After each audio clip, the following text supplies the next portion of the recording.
Yo, what's up everybody, and welcome to the Scoreboard for Monday, July 12th, 2021. I'm your host, Eric Sundblad, and we've got a great show in store for you today. It is all about hype, outdoor hype, hiking hype, and especially hype about the upcoming Xterra Beaver Creek Triathlon taking place this Saturday, July 17th, as well as Sunday, July 18th. So this episode is all about the Xterra Beaver Creek hype. We're going to be speaking with Paul from High Gear Cyclery on some tips to keep your mountain bike in shape while trail riding. Maybe in case you have a few stumbles out there with the old tires, Paul's got some great tips for you. We're also going to be speaking to some Xterra athletes to find out what they're doing to prep for the triathlon, as well as the many activities they participate in over the course of the year. They are Colorado locals, so I'm excited to bring them onto the Scoreboard. And finally, I'm going to take you on a lovely little hike up to Lionshead Rock above Minturn. But that is coming up right after this break.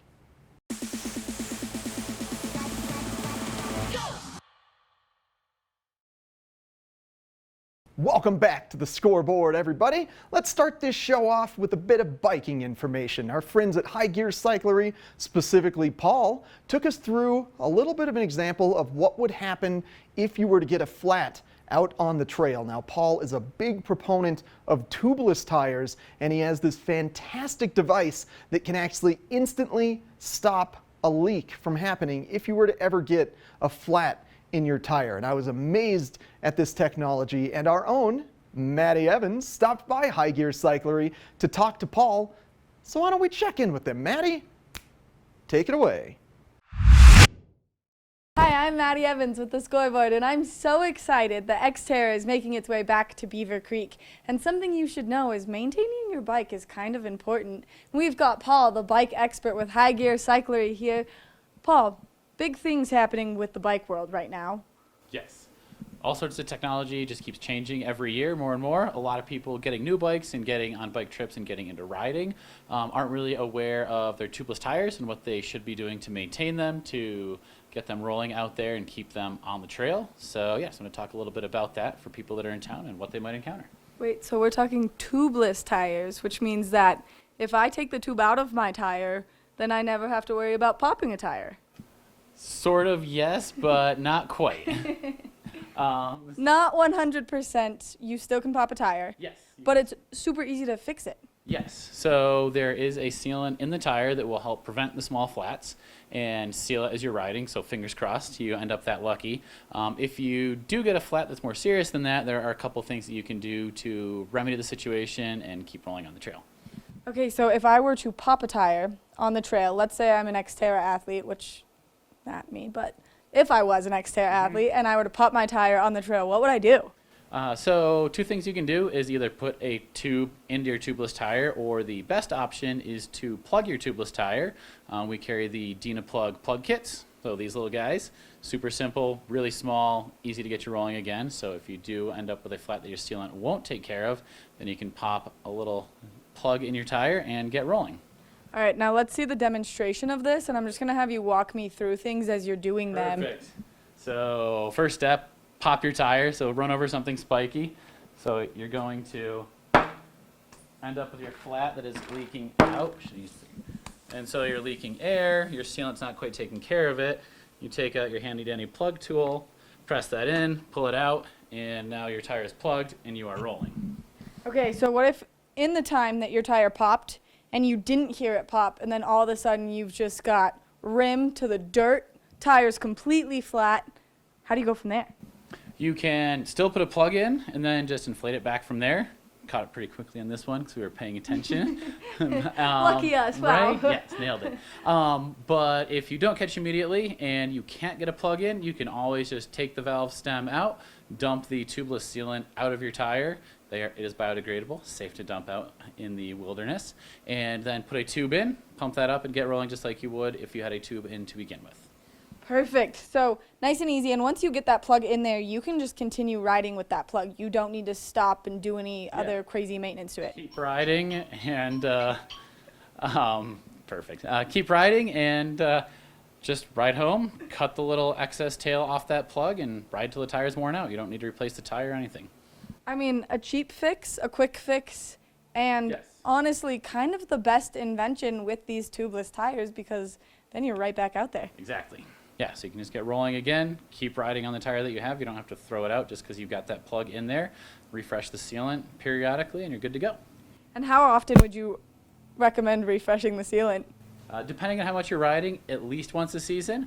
Around here, we've got a really long season, so we're pretty fortunate that we can get down to Fruita and Moab early season, and then drag it out into the fall. So if you are doing that, 9 or 10 months of ride season, probably twice a season, once in the spring, once late summer. And there's some other really important maintaining things that you need to do with a bike. Just quick overview, what are they? Keep up on your fork and shock suspension service. A lot of people think it's working fine now. Why do I need to bring it into the shop? It's preventative maintenance, just like putting an oil change in your car, that you need to keep up on that. If you keep up on your fork and shock service, you won't see a problem. If you don't keep up on it, you'll see a more serious problem, and it's going to be more expensive in the long run. Oh my gosh, Paul, all of the great information. So much good information. Thank you so much. Make sure that if you have any bike issues, you bring your bike into High Gear Cyclery, Please come see us. and they'll take care of it here. Back to you with the scoreboard, Eric.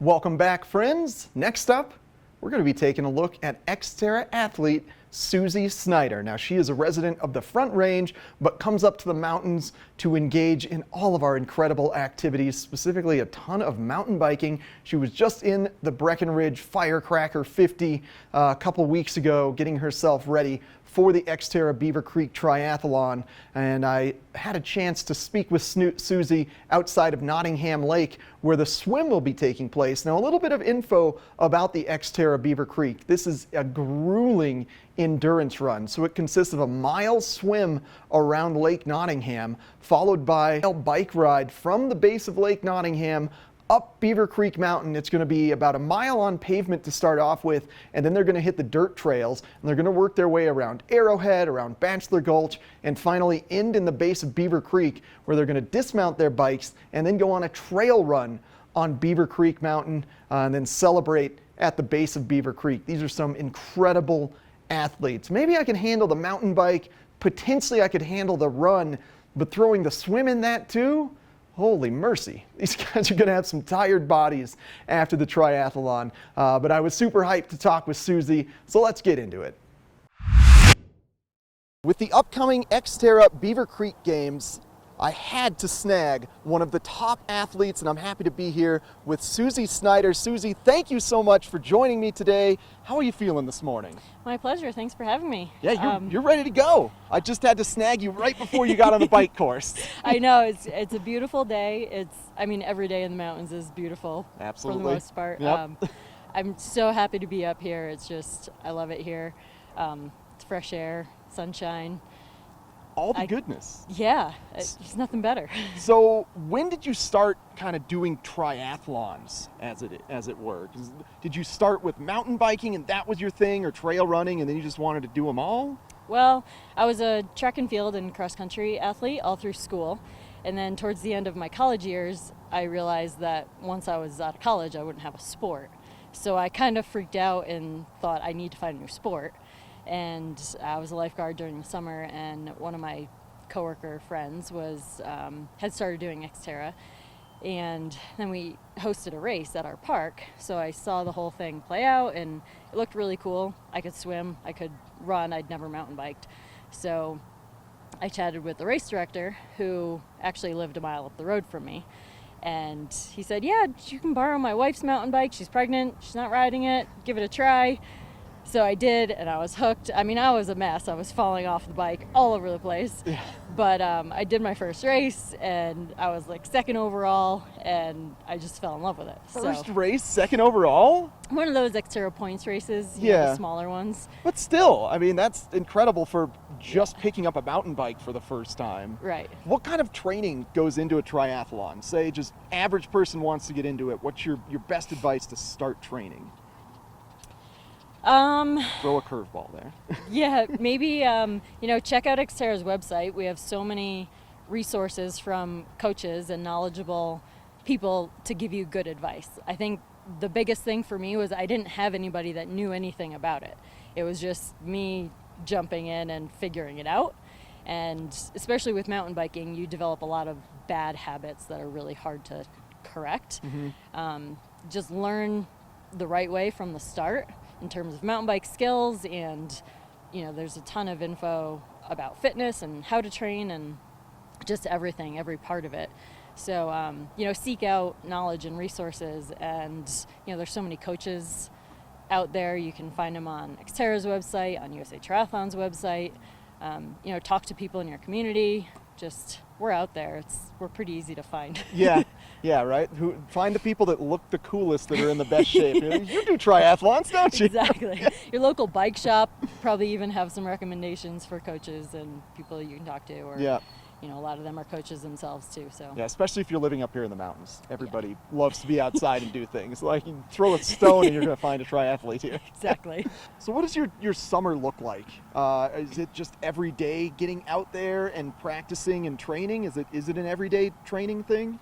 Yeah, every day I'm doing something, whether it's, on my light days or easy days, I'll probably just swim, but I swim at an outdoor pool, so still getting that fresh air and sunshine, and then on the hard days in between, so like Tuesday, Thursday, Saturday, I'll bike and run and do strength, and that's where the quality work comes in with intervals and hill climbs and stuff like that.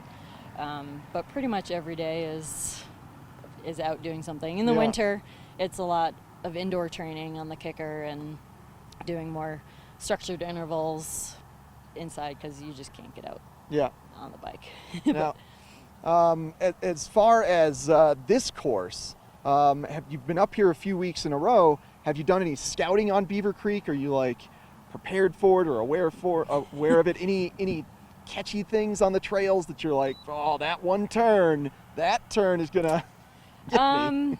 Yeah, so the trails actually just opened, the high trails just opened July 1st. So last weekend I did ride the full Xterra mountain bike course for the first time, and there are, after you finish all the climbing and you start coming downhill, there's some switchbacks that come up fairly quick if you that have a little too much speed or forget they're coming. Much heat going down there. So there's a little bit of panic braking going on, but it's generally a pretty tame course. There are a couple tricky spots with rocks and tight little trees and stuff, but it's generally pretty fun and fast. Straightforward for the most part, especially the swimming. How do you scout the lake? Yeah, I mean, it's great. The 4 buoys on the corners are out. Last weekend I went out and swam a couple laps around the lake, and I did the summer solstice 10K put on by Vail Rec a few weeks ago, which started the same as the Xterra run course. It deviated, but so I've been running a little up more there prep too. up there. Yeah. It's really good to get your body up to race effort, up at that altitude, because it is so different from being, down in Boulder or even down here. Yeah, but it's not like Boulder is at sea level too. Yeah. But just any little change in altitude can have a massive effect on you. Yeah. Yeah. Do you notice that giving you an advantage from some athletes that are coming from out of town, or is everybody just at the top of their game for this? This race doesn't draw quite as many people from flatland. Yeah. People just choose not to do it. They'll go to Alabama instead to try to get their world's qualification slot or something. But, in the pro field, everyone's usually pretty well prepared. And everybody responds to altitude differently. So some people come in and don't feel a thing, and other people are just out the back like, what the heck happened to my lungs? It's just, everyone's different. So on the flip side of the coin, when you go to Hawaii for the True Worlds, do you find yourself having a big advantage? Or is it the humidity gets you? Yeah, there's different environmental factors, humidity and allergies and stuff like that have gotten me.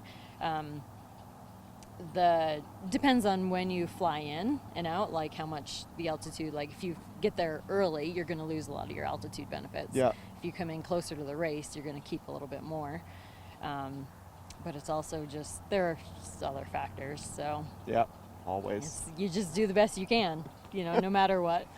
Which that's the mindset going into next week, Suzie. Just do the best you can. Just get out there and have fun. I love that you kind of serendipitously fell into triathlon running. Just we're kind of given a hand-me-down, not given, but borrowed a mountain bike from a friend, and away you went. And you're just such an incredible athlete. So thank you so much for joining me, Suzie. You're welcome. Thanks for having me. Yeah, best of luck next week. And make sure to tune in to the Xterra Beaver Creek Triathlon July 17th here in Avon and at the base of Beaver Creek. And we've got more of the Scoreboard coming up.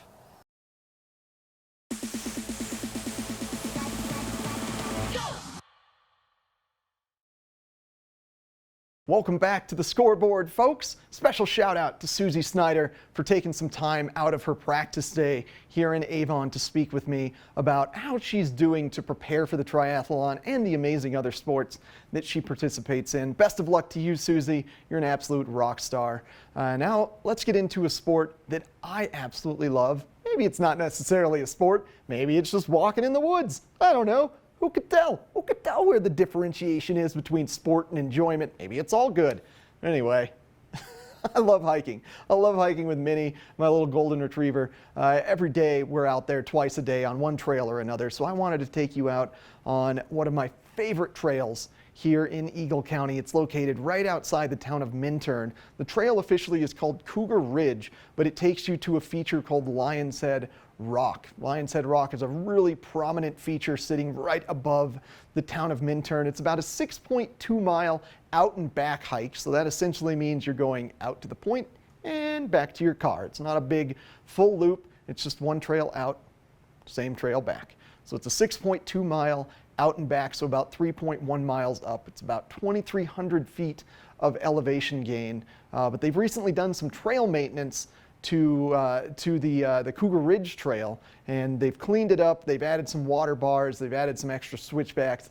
It's a steep incline, but it's a mellow gradient. So you get to points where it's steep, but for the most part, it's just a nice mellow S-turn your way up to one of the most incredible views in all of Eagle County. Now, the last time we did the Walking Mountains Science Center Avon Overlook Trail, and a lot of you were impressed by those views.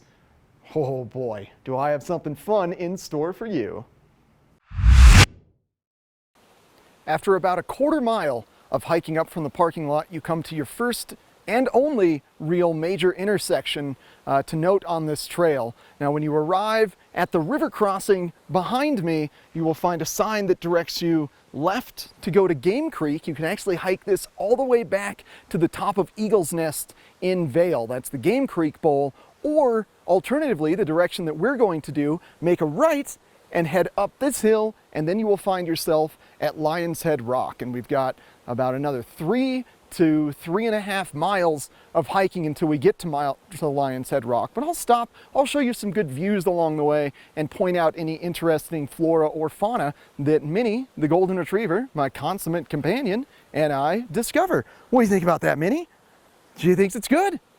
Let's get going. Very quickly after crossing the river, you will make your way from low-level aspen fields next to a meandering river up into open pine trees with S-carved single track, ideal for mountain biking. Transitioning from aspens in a river to wide open pines, back to aspens, and then back to pines, you'll find yourself at the first opening to get a sense of where you're going and what the view is going to be like. And there's the little town of Minturn down there, and we are still headed up there, right between those trees, just past those trees. Up there is Lionshead Rock. So we're getting close to our destination, and I've got this interesting story about where the head of that rock ended up. We've made it to the top of Lionshead Rock. I started this hike at about 9:30 in the morning. It is now 11 o'clock, so that was an hour and 40 minutes for myself, and that was including stopping and filming those overlooks along the way. If you were a good hiker, expect this to take right around 45 minutes.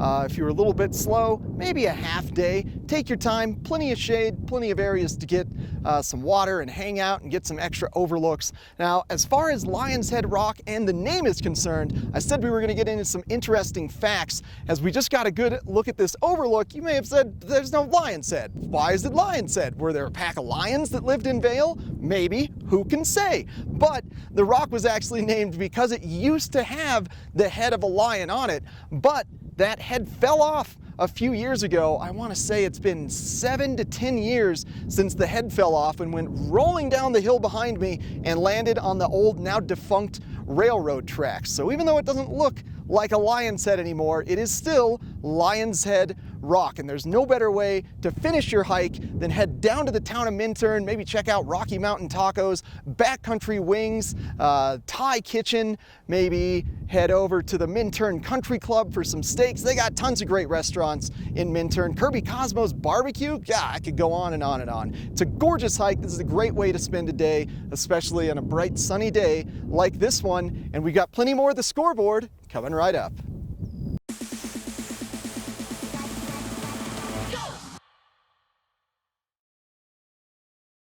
Well, look at the time, folks. That about does it for this episode of the Scoreboard. Thank you so much for tuning in. We are at episode 4 now.